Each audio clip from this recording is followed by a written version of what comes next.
giving our kids free access to social media and phones at young ages. They are not ready for it. Their minds cannot cope with the dopamine. They can only have it up to a certain hour, and you take it away. They're children. You can take the phone away. We've got to intervene as parents. But as companies, we now have to deal with the influx of kids that are coming into our companies with addiction. Watch, I see it all the time. Walk through any office. You'll see the older employees have their phones on the sides of their computers as they're working. You'll see the youngest employees have their phones face up in front of their keyboards between their arms as they're working. And this is how they work.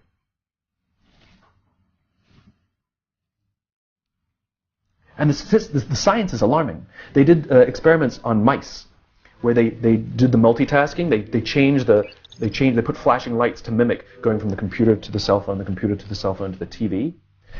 The mice that were exposed to the changing lights, it took them 3 times longer to solve a maze than the mice that weren't, and the damage was permanent. There is a subconscious reaction to these devices when we use them. Okay? What if I were to hold my phone while I'm talking to you? I'm not checking it, it's not buzzing, it's not beeping. I'm nothing. I'm just holding it. Do you feel at this moment that you are the most important thing to me right now? No, you do not. Because there is a subconscious reaction we have to the device. When it is out, it makes the people around us feel that they are less important. So when we're walking down the halls in our offices and somebody says, hey boss, can I ask you a question? You go, sure, what's on your mind? We've just told them they're not that important. Or we can go, sure, what's on your mind?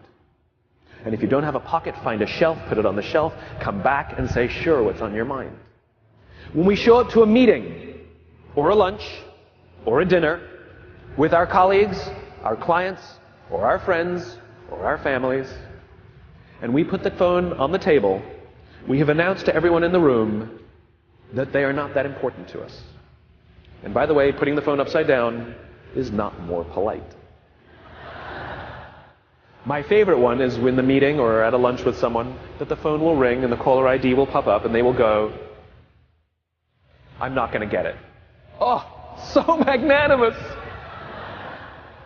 Oh, lucky to eat with you today. Or they could just put the damn thing away. You can tell how addicted we are. When somebody pulls out their phone when you're with them, how uncomfortable does that make us feel? You're walking down the street with someone, they pull their phone out. We feel stupid, so what do? We pull our phones out.